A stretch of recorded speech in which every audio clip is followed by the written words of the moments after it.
Field Museum is one of the largest natural history museums in the world.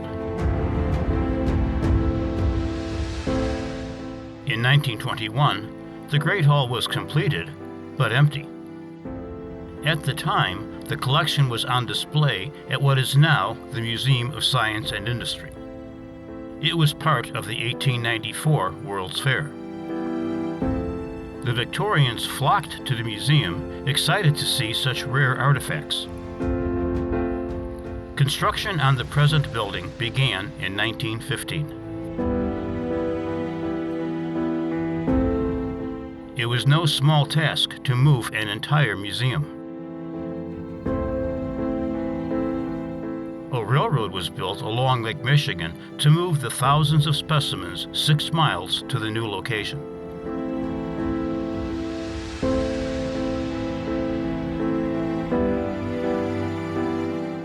The items were carefully reinstalled.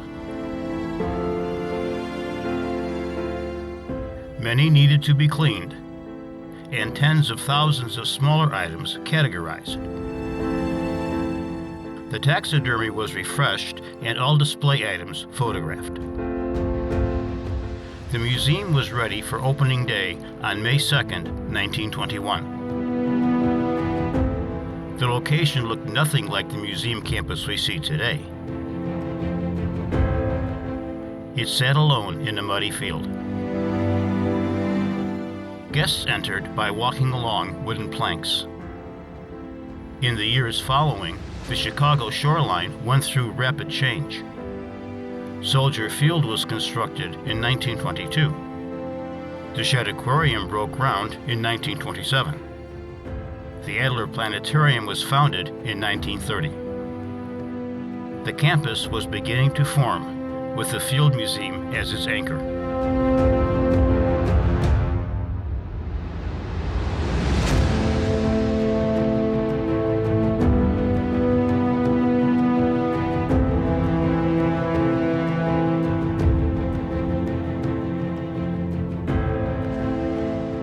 The old-style display cases have been replaced by interactive displays.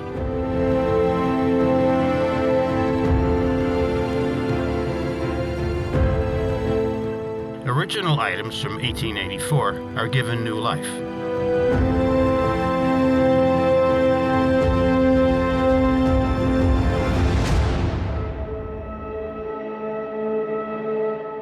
Ancient Americans traces 13,000 years of human achievement. The gallery features pottery and artwork.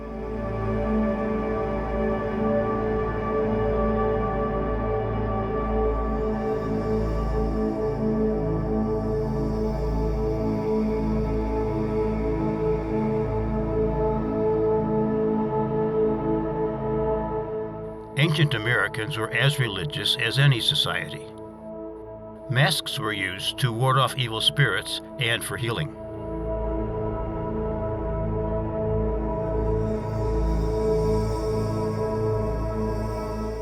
Totems embodied the spirits of the tribe's ancestors. They were also a means of preserving a tribe's history and of storytelling. There were tens of millions of people living in the Western Hemisphere before the first Europeans arrived.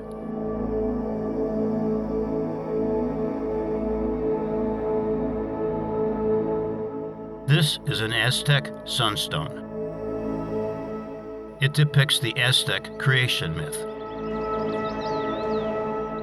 The bird collection contains 500,000 specimens.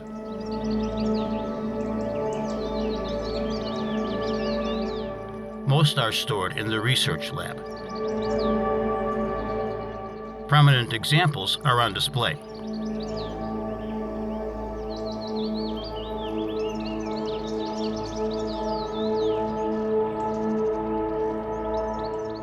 The field has a world-class taxidermy lab. A great example is the wildcat display.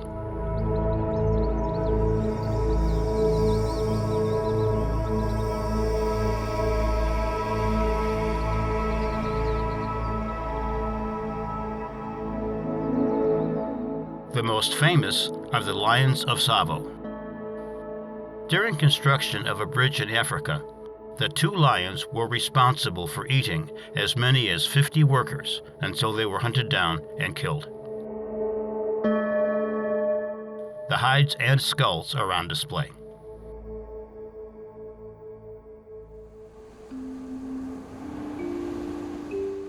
A popular exhibit is Ancient Egypt.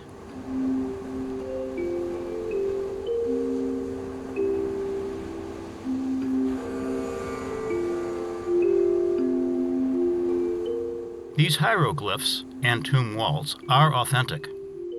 They are from the burial chamber of Unis Ankh and date from 2300 BC.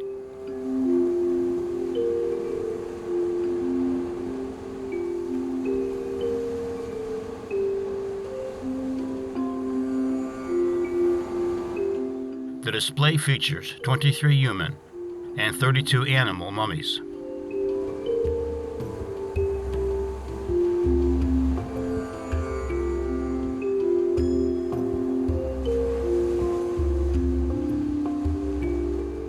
Dioramas depict life in ancient Egypt.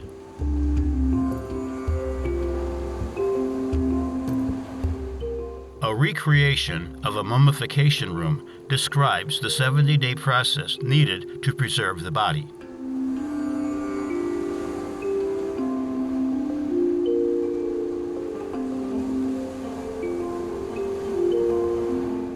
Cats were held in high regard in Egypt. This is a recreation of the shrine of the cat goddess Bastet.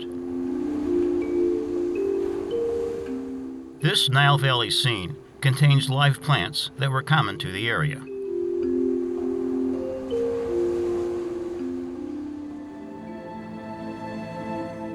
While visiting the museum, take time to appreciate the building itself.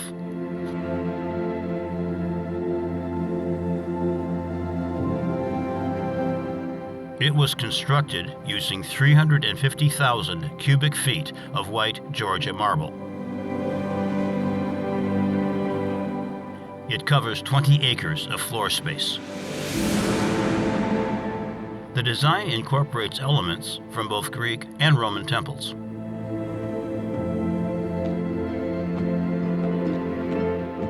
The second floor contains the Hall of Gems.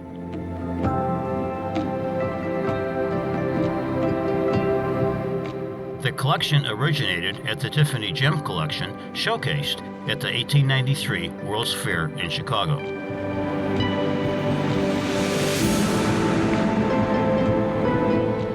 Many displays show the raw crystals and the finished and mounted gems.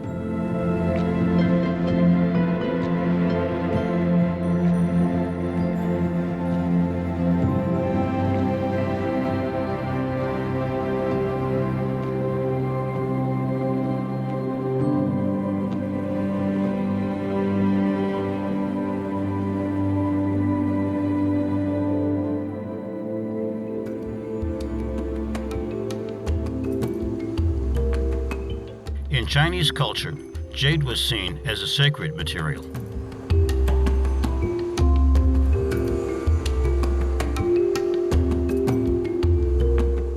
It was said to possess 5 virtues: loyalty, wisdom, courage, integrity, and kindness. The collection includes jade from prehistoric burials, continuing through 4,000 years of dynasties and empires.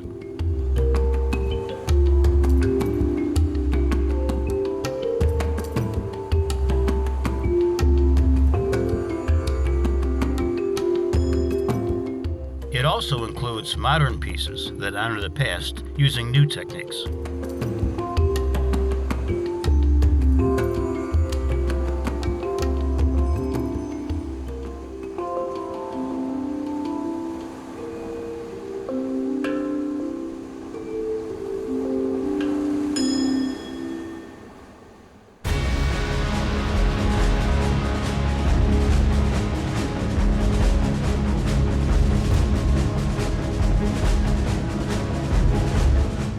Without question, The most popular artifacts are the dinosaur fossils.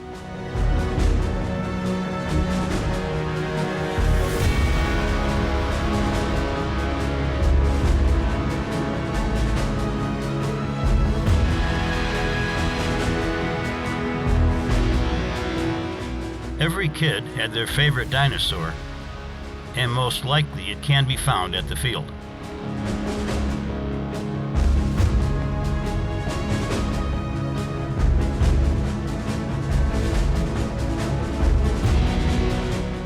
Among all those on display, the most famous dinosaur is Sue.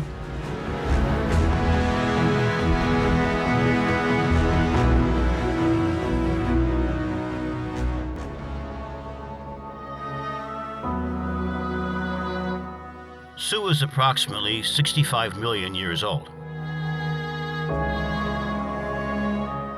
She is one of the best preserved Tyrannosaurus rex specimens ever found.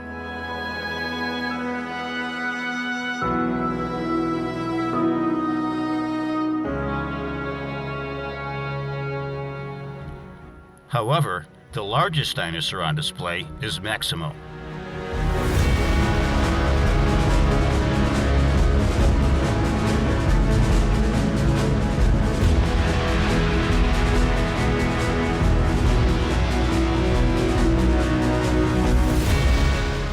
It is the largest dinosaur found to date.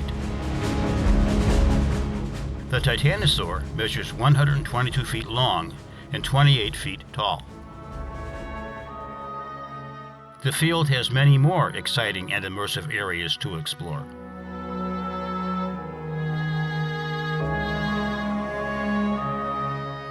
Visitors can spend a few hours or a full day discovering the many facets of our planet's natural history.